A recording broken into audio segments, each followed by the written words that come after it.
Good afternoon, everyone. This is John Shaw, the director of the Paul Simon Public Policy Institute at Southern Illinois University. Thanks for joining another installment of our series, Understanding Our New World. And today we're delighted to be joined by Evelyn Farkas, who is the executive director of the McCain Institute, which is based both in Arizona and in DC. Let me tell you a little bit about Evelyn. She grew up in New York, Westchester County.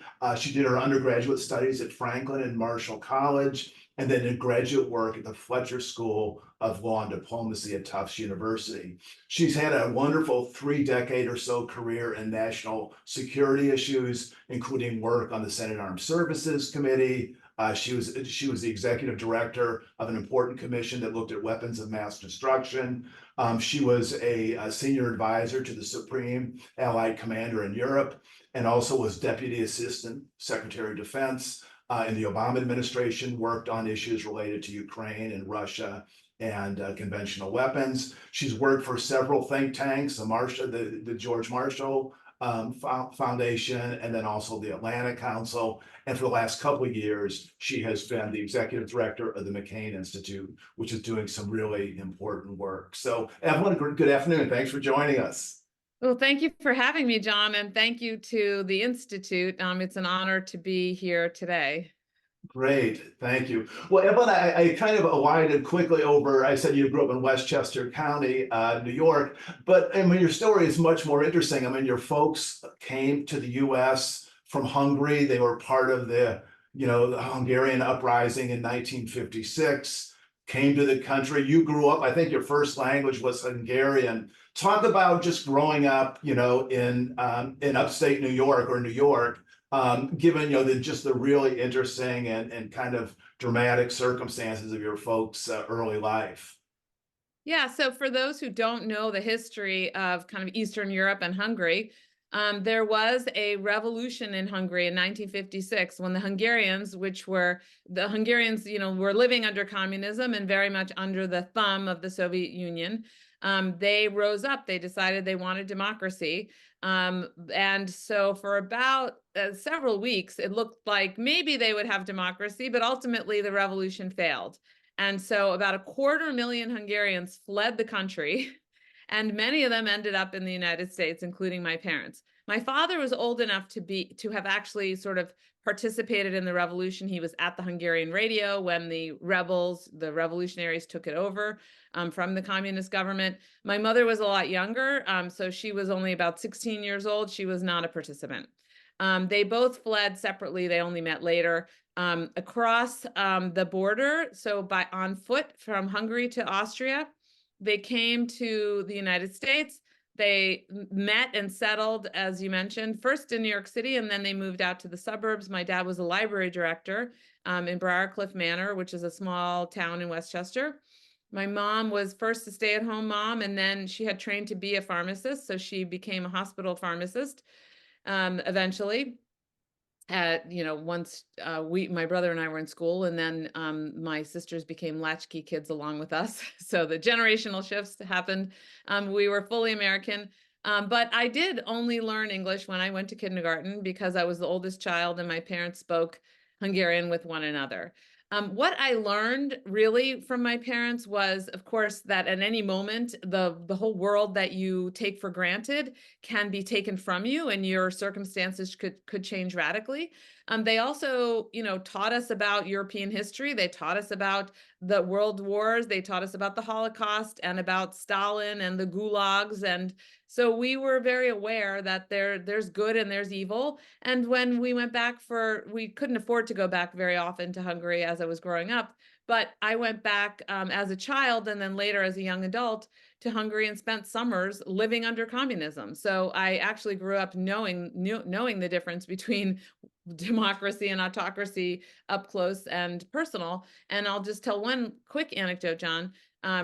When I was 10 years old, I remember visiting my grandparents in Hungary and my parents telling me to be quiet because the lady next door, basically installed in my grandparents' old family house, was a spy, and if I said the wrong thing, I could get my grandparents in trouble. And the level of kind of anxiety they had about it made it very clear to me that it wasn't like United States trouble. It wasn't like maybe a police officer would give you a ticket. It was jail and maybe even like worse, right? So harm and death. So I understood early on that our system here in America was something my parents had given everything up in order to have for us and for themselves. And so I think that is like the common thread that runs, really through my personal and professional life. Well, so when you went to undergrad and then I guess Fletcher, of course, you specialized, but as an undergrad, were you thinking history, political science, international relations? Was this kind of the initial impetus of your academic studies? Well, I think you'll appreciate this, John. As an undergrad student, I actually was thinking maybe I'd become a journalist initially. So I really loved the written word. I had a curious mind. So I thought initially, and I had in high school, I'd participated in the student newspaper as a feature editor. And so I thought maybe I'll become a journalist. But over time, I really came to appreciate kind of government in one of my majors. I had a double major, government and German. And so I started to think, well, maybe I could be a diplomat. So that was kind of my thinking as an undergraduate And then student. when you went to Fletcher, were you still kind of considering diplomacy versus more national security? What gravitated you into the more of the national security realm? Well, you might be disappointed to hear this, but I followed the money. So I got to Fletcher. I thought, oh, I'm going to be a diplomat and I'm going to take all these courses on, the history of diplomacy and how to be a diplomat. And I got there and I saw the security studies program had a lot of money. You could get, grants to do research and travel. But then also the professors were really dynamic. They were really connected here in DC. And so I just gravitated towards that program. I really enjoyed it. I learned a lot. I learned, of course, some diplomatic history, but also history of warfare and the role of force. And I learned about deterrence. And so my perspective shifted somewhat, although I remained very much throughout my career to this day a foreign policy person working in at various stages. Of course, now I'm not in the security arena, but much of my public service has been as a foreign policy specialist in the security world. And as I understand it, when you were still working on your PhD, you did a program. I think you did a work program in Bosnia and saw some really horrific things, which, at least as I've read your story, it had you think more intently about just the security realm and how important that was for the world. Talk about your Bosnia experience. As Yeah, so obviously I was driven to kind of try to address some of those ills that my parents fled, the ethnic conflicts. And so at graduate school, I already focused on ethnic conflict and European history. And when I had the opportunity to go and serve through the State Department on the staff of the OSCE, the Organization for Security and Cooperation in Europe, as as a human rights officer, rather, I seized it because I thought, look, here's an ethnic conflict. It had just ended. The war in Bosnia had ended in 1995. And so the first wave of civilians actually went in when I went in that June timeframe. It took a while, for them to allow civilians in to go and plan the elections primarily. That was the main effort. But I was also there to make sure that I was monitoring human rights and freedom of movement and things like that. And that did change my perspective in that after that experience, I decided to focus my doctoral work on partition and sort of how the US government approached questions of partition, ethnic partition, and whether they would bring an end to wars or not. So I looked at various cases, including Bosnia. Well, and then one of your initial jobs was as a professor at the U.S. Marine Corps Command and Staff College. That seems like a pretty formidable way to launch your academic career. I mean, tell us about that experience. Yeah, it was very interesting. That was also as a result of this fantastic security studies program at the Fletcher School.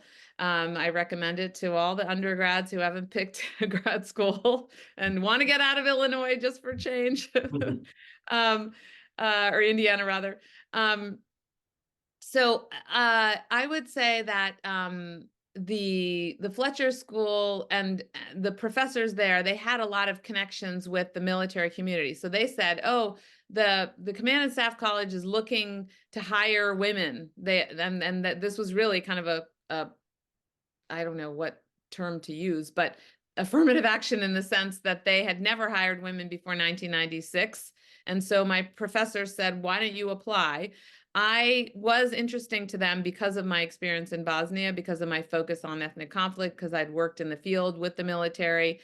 Obviously, my doctorate was part of the equation.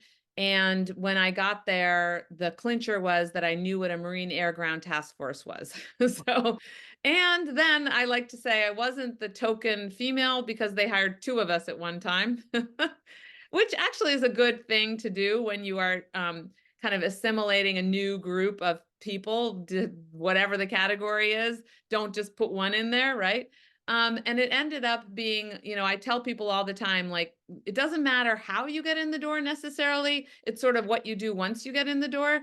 And so I not only was hired, but I was retained and promoted. 2 years in, I was promoted. I stayed for 2 more years, but I never really wanted to be a professor. It was, I mean, when you go to schools like the Fletcher School, that's not your ambition necessarily. You're more policy focused, but it was a great opportunity for me to learn about the Marine Corps. I like to tell people, I learned foreign languages. I learned the Marine Corps language and culture. And but my heart was in kind of going and changing the world through policy.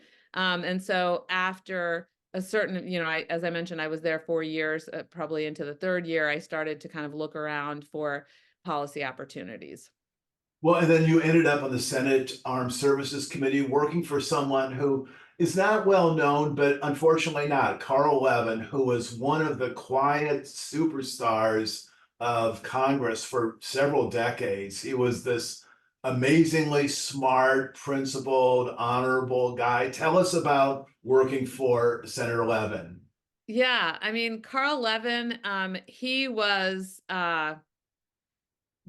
first of all, one of the smartest members of the U.S. Senate or the U.S. Congress, really bar none. He had also incredible integrity, and this actually made him also a close friend and colleague of John McCain's, because the two of them had a lot of strong feelings about ethics within the Senate itself.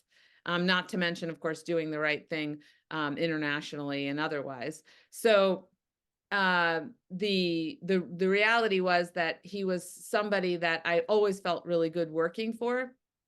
You and I were speaking earlier before I got on.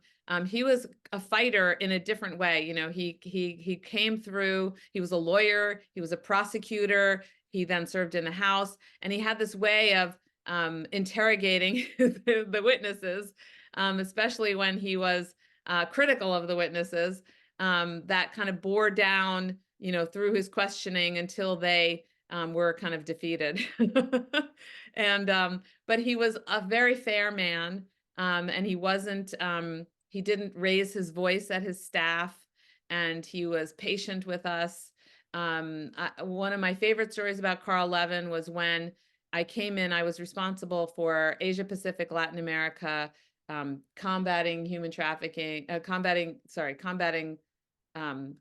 not human trafficking, drugs and thugs and special ops. And when I went in one day to brief him on North Korea and the nuclear program, and he asked me a question, and I hesitated for a minute. He had asked me a couple questions. I had ready answers, and then he asked me a question, and I hesitated. And he said, "Okay, it's okay.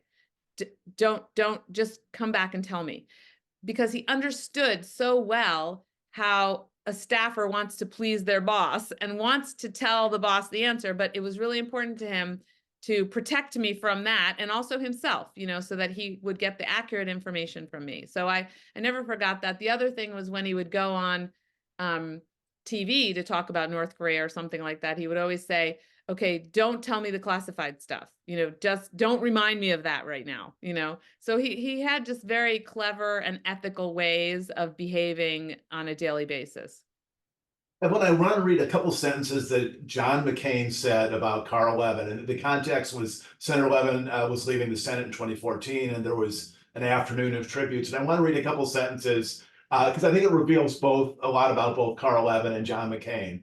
So Senator McCain says, "We have had our moments on the committee. Debate there can get a little passionate from time to times, perhaps a little bit more passion on my part than Carl's, but that, as all my colleagues would surely attest, is my problem, not Carl's. We are, however, both proud of the committee's tradition of bipartisan cooperation, which Carl has worked diligently to preserve and strengthen." And he went on to say, "He has kept the committee focused on its duties and not on the next election or the latest rush to the barricades partisan quarrel.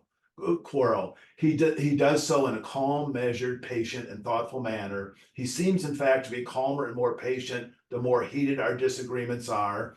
As members' emotions and temperatures rise, Carl's unperturbed composure and focus bring our attention back to the business at hand. You could safely say he and I have slightly different leadership styles. I'm a gentler and less confrontational, but Carl's style seems to work for him. It works well for the committee too, for the armed services and for the country." Senator McCain, I'm sure, was being fairly self-deprecating when he described his style as being gentler and less confrontational. But again, just say a few more words about just how McCain and Senator Levin both had this sense of kind of bipartisan foreign policy for the United States.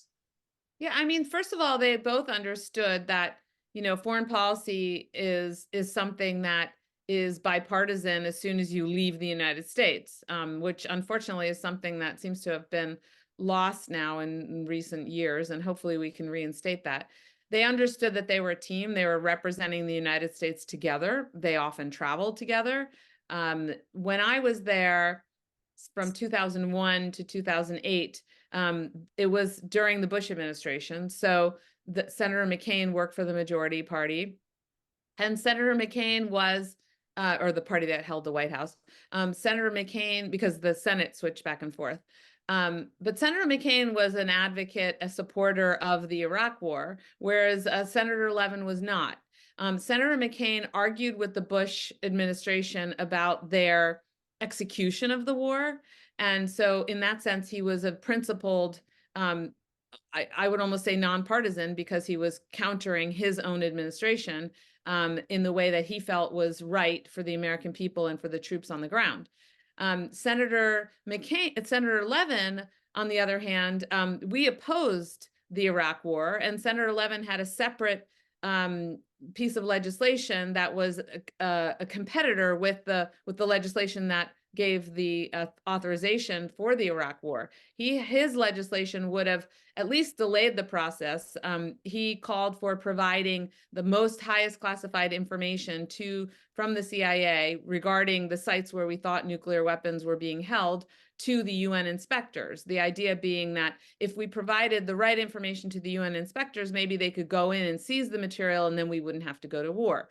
Of course, he got a quarter of the Senate. I think it was about 25 votes for that, for his legislation, but obviously that wasn't enough. The war went forward, and then this is where Levin, showed his bipartisan and his patriotism, because although it was a war that he very much opposed, not because he didn't think Saddam Hussein had WMD, because even his legislation indicates we did. I read all these classified reports, summarized them for him. We believed what we read from the intelligence reports. The difference was that we thought, and Senator Levin thought, that the Iraqi government was more likely to use those weapons of mass destruction if we invaded. So he wanted to avoid that scenario. But once we were there, this is the thing about Senator Levin that I always admired. He would say this publicly, he would say it privately. This was not a war that I voted for. This was not a war that I supported at the outset. But my country is now at war. And so it's now my job to make sure that we provide our military, men and women in uniform and out of uniform supporting this war with everything they need. We are now on their team 100%. And I think that was something that Senator McCain also, as somebody who had been a POW, who had himself been a veteran, very much appreciated as well. Well, you mentioned WMD, and a little bit later in your career, you became the executive director of a commission that studied the WMD issues and how to halt its proliferation. Talk for a minute about just the challenges of being an executive director of a commission a congressionally mandated commission that studied this issue. I mean, what did you learn during your time as executive director of that commission? Yeah, first I have to say, sorry I said Indiana before, but that was because I saw something on your bio with Lugar, so I had that in my head. Okay. So speaking of WMD, Richard Lugar, of course, another senator who was also very bipartisan and very principled and a great foreign policy senator. Um, he uh, he was somebody that I looked up to and knew personally as well. I unfortunately did not know Senator Simon. He had left the Senate before I got there. Um, but I had the opportunity. I was on the Senate staff. The 9/11 Commission had issued its report, and when Nancy Pelosi became the speaker for the first time, and I have to, I think it was 2006 or 7, she said, the first piece of legislation I'm going to pass is a legislation that implements everything in the 9/11 Commission report. Well, there was a piece of the 9/11 paragraph in there that said that terrorists shouldn't get access to weapons of mass destruction. And so the staff didn't know what to do with that. How do we legislate that? And so brilliantly, like as most staffers, they said, we'll create another commission. So I led that commission. That was very interesting. It was a bipartisan commission of Republicans and Democrats. And we focused on the issues of greatest concern. So we ended up saying from the nuclear perspective and from the country perspective, Pakistan was the greatest concern. And because of the nexus between terrorism and the fact that there were so many new nuclear weapons being manufactured, that we were concerned about the security. And again, the fact that there were a lot of active terrorist organizations, are a lot of active terrorist organizations in that region. We were concerned about that. And we spent some time also, of course, on North Korea, Iran, Russia, and most of those were kind of in the nuclear realm. But ultimately, that commission and that report, we published a book called World at Risk in, I believe it was December of 2009. And that report said that the number one threat when we looked at weapons of mass destruction was not the nuclear and not the chemical, but the biological threat, which is interesting because, of course, fast forward to 2020. Now, that was not a terrorist act, even if the Chinese were the ones ultimately responsible, and even if it started in the Wuhan laboratory. It was not an intentional act by a state or terrorists. I believe if it did emanate from that lab, it would have been an accident. I don't think the Chinese government had any intention of unleashing COVID upon all of us. And so what we forecast there, though, was the kind of disruption and the kind of lack of preparedness for a pandemic that we saw to some extent in 2020. I mean, it probably would have been worse had not others been trying to prepare the U.S. government and other governments for such a potential eventuality. But that was an interesting experience running a commission. It's a hard job, but you learn a lot. And then you became Deputy Assistant Secretary of Defense, and focusing on issues that are obviously huge right now, Ukraine and Russia. First of all, I mean, that is often described as kind of the working level of American foreign policy.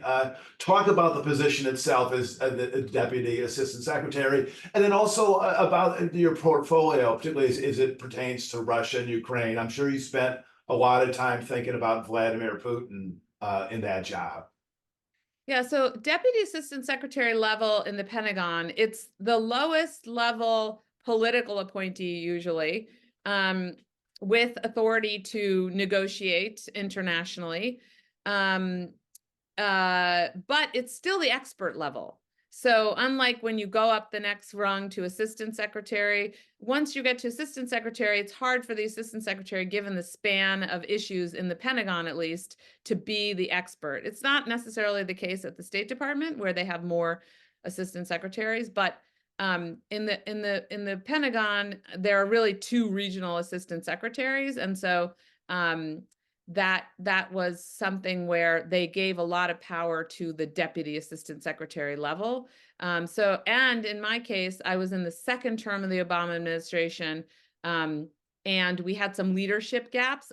There were open positions, and so I ended up, frankly, to my benefit, professionally, sitting in on deputies meetings. So meaning the deputy, Secretary of State with the Deputy Secretary of Defense, but I was the I was the representative for the Department of Defense with the Deputy Secretary of State and the other deputies around the table. So that was a huge responsibility and an really interesting opportunity. And I did also staff my principal, Secretary Hagel at the time, in a National Security Council meeting. Unfortunately, I never got to the highest level of staffing, which would have been with the president in the room. And then, but talk a little bit about Russia and Ukraine, because when you were serving, the Russian invasion in 2014 was, obviously a huge issue, and I'm sure caused you to spend a lot of time trying to figure out what Vladimir Putin was trying to do ultimately. Talk about that. Well, when I came into the administration, it was August of 2012. And the first term, so we were right before the elections where President Obama, the incumbent, was running against Mitt Romney. He was the Republican nominee for president. And so I came in August before the November election. So I understood that as a political appointee, I may not have this job very long. And so I thought, well, I'm going to educate myself as much as possible, reassure the staff that I'm not going to make any radical changes. I'll wait for the outcome of the elections. But very quickly, what I realized was, while we had something called the reset, the Obama administration had tried to kind of reset and create a cooperative policy relationship with Russia, there were mixed reviews and mixed results. And certainly by August of 2012, it didn't look like a clearly good, productive relationship. So what I saw was the intelligence briefers would come into my office and they would give me all this information about what Russia was doing to create new military weapons, to build up their military, to modernize, to harass their neighbors, with cyber and other activities, the human rights violations, all of these things on one side of the ledger. And then the policy, so the intel folks would come in and report all that. And then my team, which was the policy folks, would come in and they'd say, well, the Russians, they said they want to cooperate on counterterrorism, but, they're not scheduling the next meeting, So it was this picture I started to see, like maybe, a threat they teach you as you're learning as a national security professional is capabilities plus intent. And so the capabilities were getting stronger in a threatening way, and the intent was sort of questionable. And so I started to make the point up the chain of command that we should, maybe look at at least a defense strategy, something where we would be at least hedging. And it took a long time, and frankly, really only the invasion of Ukraine by Russia to really convince the entire administration that, okay, we need to change our policy towards Russia. Well, let's talk about the McCain Institute, because it connects, Yeah. of course, with Russia and Ukraine and others. So it was created in 2012, and I want to read a sentence or two of its mission, which of course but just for our audience. And your website, you say our programs defend democracy, advance human rights, and empower character-driven leaders. Our unique power to convene leaders across the global political spectrum enables us to make a real impact on the world's most pressing challenges.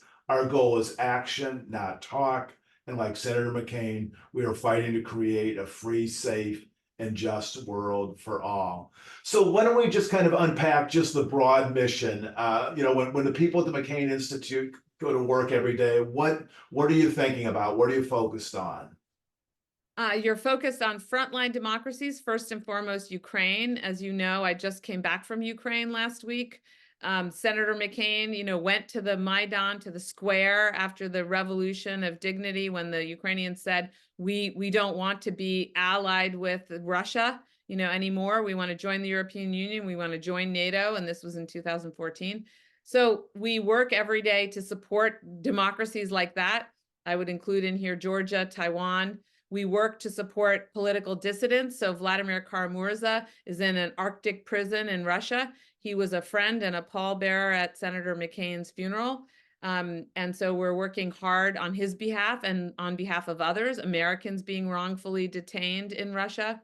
We have a strong human rights and freedom program where, again, we speak out for the rights of individuals. With Senator McCain felt really strongly that it was not just about, I mentioned already, protecting frontline democracies, helping frontline democracies. It was also about helping individuals, whether they were in a democracy or not in a democracy, those who wanted freedom, who wanted the right to just have universal human rights, basic human rights. He would advocate for them. He would meet with them, much to the fury of their governments oftentimes. So we have a program also where we help what we call human rights defenders, people who in many cases are fleeing their countries. As an example, Ethiopians who have written about government, authoritarianism, who have to flee to neighboring states to continue to write as journalists about their country. There are people fighting, activists who are fighting against police brutality in Nigeria, who are forced to leave to neighboring countries, and we support them. So these are all over the world, every continent.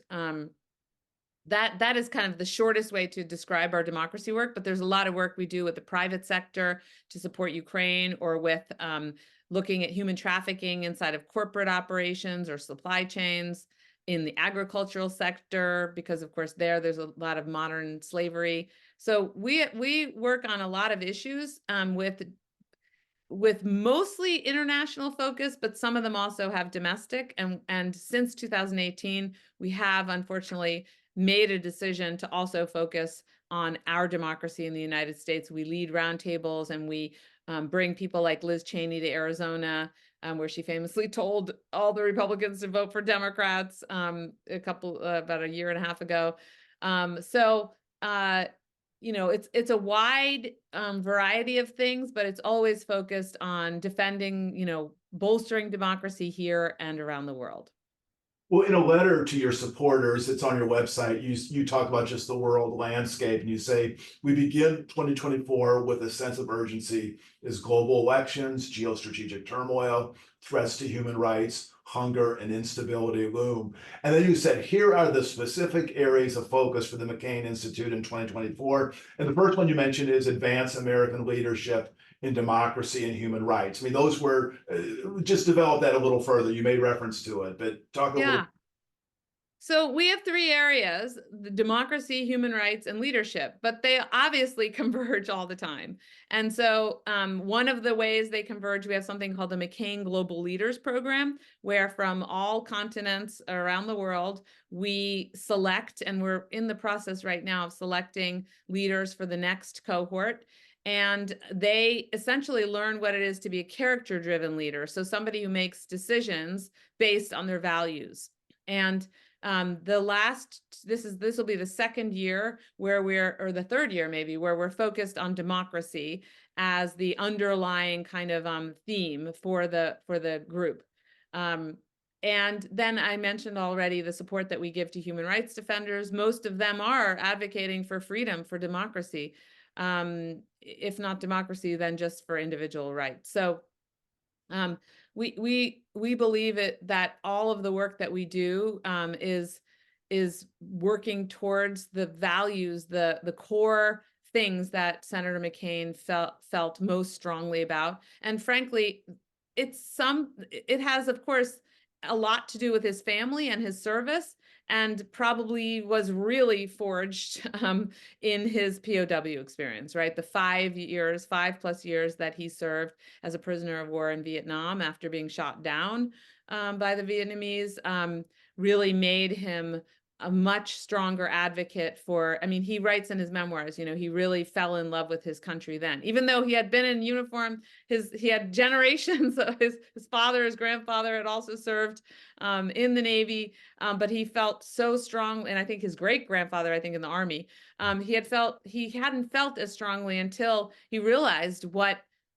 freedom, what democracy, the values that we have. Once he had been essentially stripped of them, he learned to appreciate them. And then he took on a lifelong commitment to fight for them. No, I know human trafficking is a big issue for you. Talk about, and also Senator McCain, talk about the work you're doing in the human trafficking realm. Yeah, I mean, there are a couple things, several things that we do. One, on the global level, we have a global prosecutors consortium. It's actually the kind of thing you would imagine the US government or an international body creating, but it never existed. And these are prosecutors who in their countries, and there are 18 countries represented in this group, in their home countries, they are the top prosecutors for prosecuting human trafficking, forced labor, human slavery, whatever you want to call it. And this is now in its entering the third year of existence, and they meet annually, and it's very real peer-to-peer advice.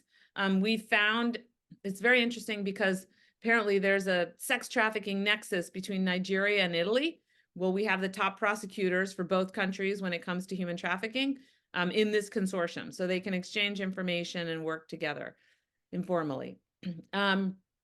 We also are very innovative in this area. We have developed, I mentioned before, agricultural sector. We've developed for the United States a tool where you can compile data. So we worked with Amazon, AWS, and used data that's anonymous, and looked at data where the data says there's a lot of OSHA violations, so safety violations, plus maybe police being called, plus unaccompanied people, people living on the farms. All these data points together can then suddenly point agricultural inspectors towards certain farms. So you don't have to cover, we don't have enough inspectors, as you know. I mean, most, whether it's the border or something else, we just don't have enough officials. And so you have to target. And so this helps target. There's also another tool that we are developing with support from the Rockefeller Foundation and Dun & Bradstreet and an investment bank to look at the risk of human trafficking in corporate operations. Same kind of mechanism using data that's anonymous to kind of help companies figure out whether they're at risk of human trafficking or forced labor in their corporate operations, and eventually we'll have it for the supply chain. So that's just those are just some examples of the work that we do. Right. Well, we mentioned Ukraine earlier, and I'm interested in your Ukraine Business Alliance. I know that's an important initiative that you've embraced to kind of help the Ukrainians. Talk about that, if you would, for a moment. Yeah, so about a year and a half ago, we realized it was before the current problem that we have, which is that there's a far-right faction in the House of Representatives that is so opposed to assistance to Ukraine that they have been blocking it.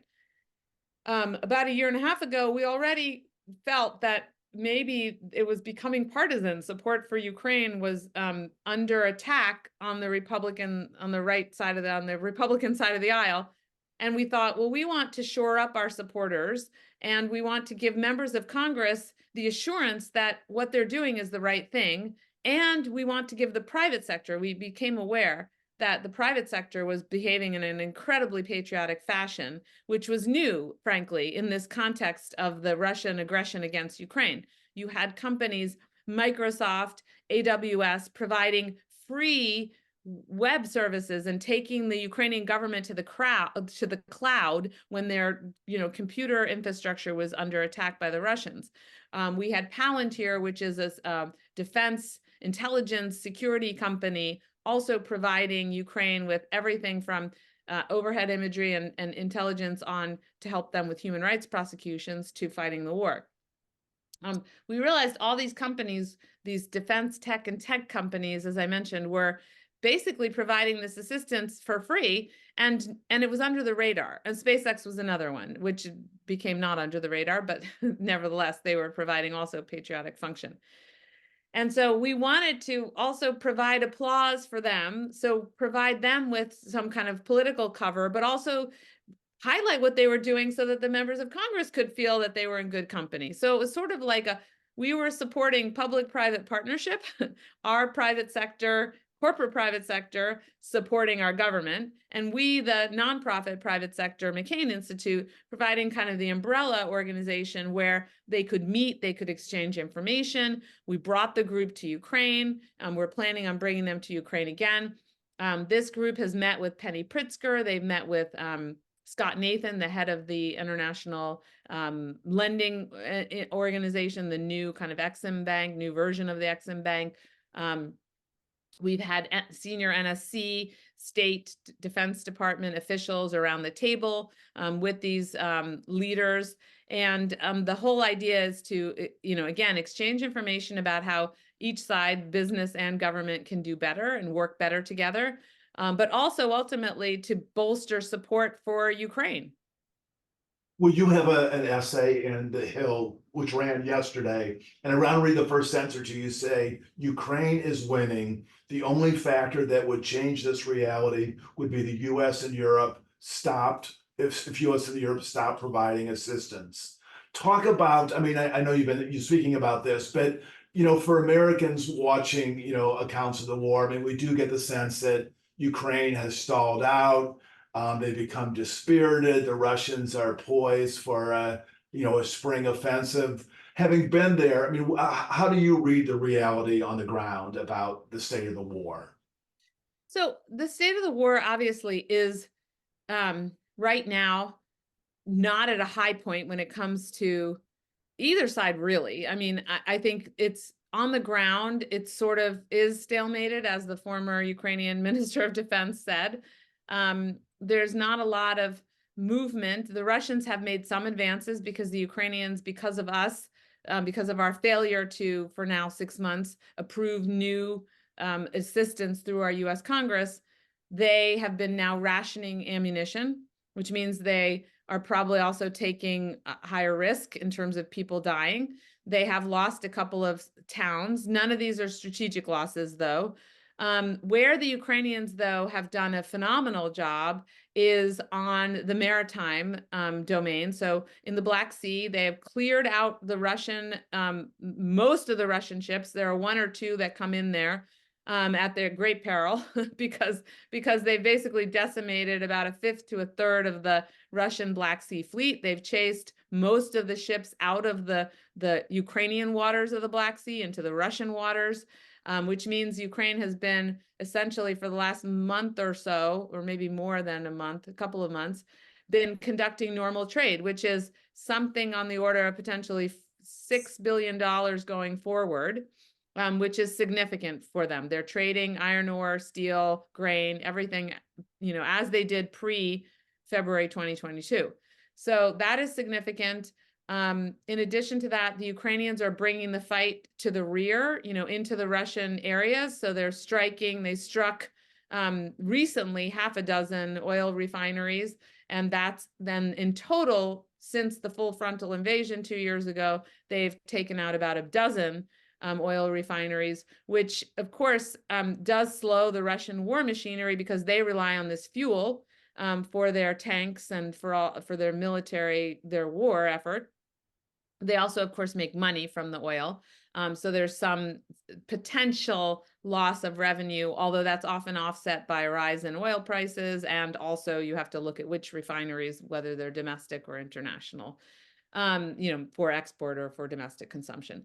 And so the war is much more positive for the Ukrainians if you look at that scenario. They've been very effectively using their own sea drones and then longer range missiles that the United Kingdom and Germany and France have provided them.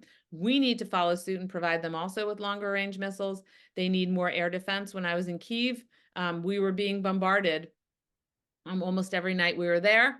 And there was no one was killed. There was damage and some injuries because all of the weapons that were launched at Kyiv were intercepted because of our Patriot systems. That wasn't the case when they launched a nationwide effort to demolish Ukraine's civilian power electricity infrastructure. And because there's no air defense across all of Ukraine, the president of Ukraine, of course, is asking for this. They took down some sites. There were blackouts. There's continued struggle in Ukraine to address that. And of course, people lost lives. There are other reasons, though, to be optimistic. So on the ground right now, as I mentioned in the Hill piece, it doesn't, right now, there's no momentum really for either side. If we continue providing Ukraine with the assistance, which is not just military, but economic, they can win. The big game changer in all this is the $330 billion of Russian frozen assets. If that gets unfrozen and there's a mechanism to provide that to Ukraine over time, because they won't need it right away, all of it, but it's also not just a guarantee that they can more than outlast, or at least, the Russian government now thinks they can't, that Ukraine will not, our support will not outlast Russian support for their own war that they launched. Well, with this money, Ukrainian, resistance is guaranteed for the long haul. Not only that, but the Ukrainians will also have much stronger economic footing to enter the European Union. They will not be seen as a drag on the European Union. The farmers who are worried now in Poland and other places will have less to worry about. Well, and Evelyn, I know you have a big event coming up next in a month or so at the Sedona Forum, and your title this year is called Securing Our Insecure World. Talk broadly about this forum and what you try to do with it, just generally, and then particularly this year's iteration of it. Yeah, so the Sedona Forum was something that was started while Senator McCain was still alive. He was somebody who, for those in your audience who know the Munich Security Forum, he wanted something like that in Arizona, where he would bring the most powerful people, the strongest minds from government, industry, nonprofit sector, human rights defenders, bring them to Sedona. It's very small, about 200 people. Would go to we meet at this very nice location in the Red Rocks of Sedona, and essentially discuss the most pressing issues of the day from the perspective of a desire to engage, to use American power positively. So we don't really invite isolationists. It's really all about people who want to engage, who want to use American power constructively. And so annually we meet and we cover the globe, but there's usually a theme. And this theme that I picked for this year essentially was selected last summer when I was reading about how the climate in Arizona had changed so much so that people couldn't go out on their patios barefoot because they would literally burn their feet, and they were burning their feet.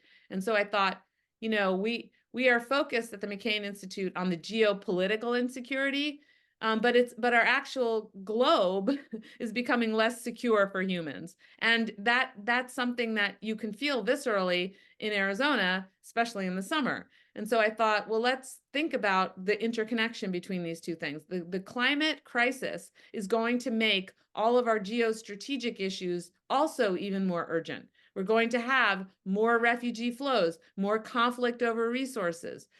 All of those things that unfortunately are so human will be exacerbated by what will be happening on our planet.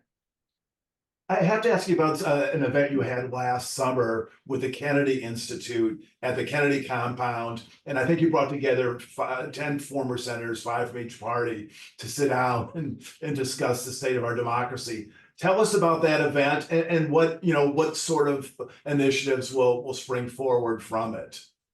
Yeah, I think there may be a way that our institutes can collaborate on this, because it was very much kind of a Senate centric. There were former senators who talked about what we could do in this current environment to make the current Senate more bipartisan, more productive. And so they came up with some recommendations. a list of things that they would like to see in terms of norms. Something that, for example, Senator McCain and Senator Levin never would have taken a congressional delegation overseas without including members of the other party, without having a co-leader. But in this current environment, you do see some delegations going overseas with one party alone, not including members of the other party. So they talked about norms like that. Then they also talked about the filibuster and, what options might exist to make it more likely, I mentioned productive, more likely that you would pass legislation than that you would oppose legislation. How do you put the onus on the people who are opposing the legislation to actually come up with the majority to block it? So they had a lot of good ideas, and they are reaching out to the current leadership to see, if there's interest. There is some interest, and I think we'll have to figure out what's doable, what the next steps are. We like this group because it's 5 Republicans, 5 Democrats working together, at the Kennedy compound. It was really a nice group. One of our board members, Heidi Heitkamp, is part of that group as well. So we're open to other ideas. You may have ideas as well for how this group can help their former colleagues. Okay, great. We will think about that. Well, let me ask you just finally, I mean, you've worked in government at really high levels. You've worked in the think tank world. From your perspective from the McCain Institute, I mean, what part of the job is most fun and rewarding? What part is most challenging for you? Oh, it's interesting.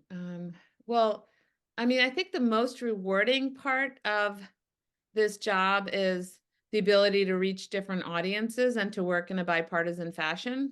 So just reminding people of what Senator Levin stood for, what those principles were, and to remind people that there can be a better way to govern. There can be a better way to conduct foreign policy as a country, using our values, and reminding people that you can be stripped of those freedoms at any moment. I think Senator McCain understood that. Certainly, I understand that. My team understands it. We deal with people who have been, robbed of their freedom daily. So for us, we're very mission oriented, and that is really rewarding.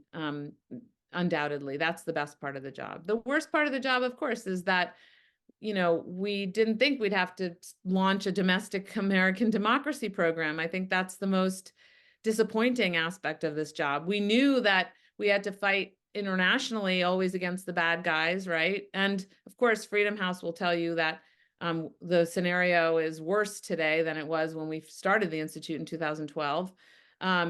But the fact that we have to have programming, do convenings and put out, some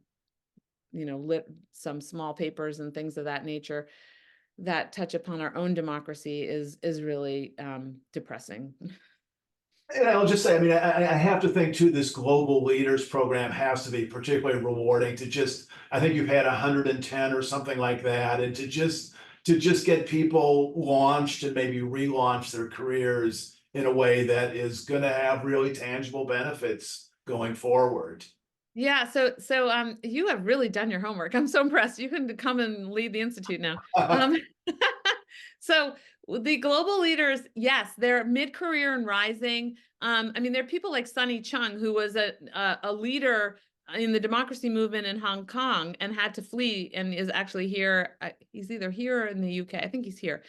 And these are really inspirational people, and they're continuing to fight for democracy. So yes, they do make us feel good. I will note that it's not just the cohorts from the recent years. We have a legacy program that we had before that, where we used to bring families over. It just became too expensive.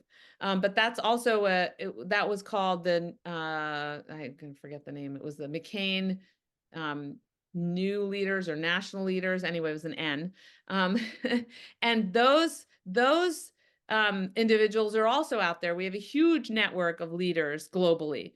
We are excited to watch and see, when will one of the global leaders become a president or a prime minister? We have the youngest legislator in the Guatemalan legislative body. She was in our cohort, not this past year, but the year before. She has time. She could become the head of Guatemala. And there are others. One of our Ukrainian officers was he's being promoted to general, and he's in charge of the armed forces external relations, so global interactions. And those are just two examples, in my head. But that is exciting. Then we also have a smaller program that's more intelligence focused. So the National Security Counterterrorism Fellowship, that's only 12 a year, but over time that'll add up. And these are also mid-career.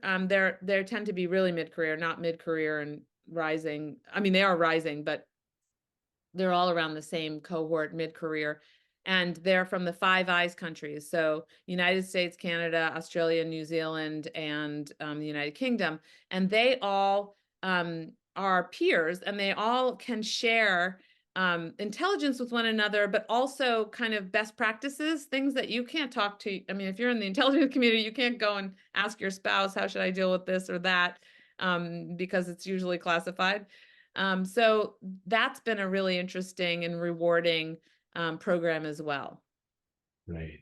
Well, Evelyn, I want to thank you for a terrific conversation, and I'm just encourage our audience to jump on the website of the McCain Institute, because it is really doing some terrific work and inspiring work, and really reflects the best of Senator McCain, who is a remarkably interesting and compelling human being and legislator and a real powerhouse. So Evelyn, thank you for your this great conversation and your terrific work. And I'd love us to keep in touch and see if we can find some ways to work together going forward.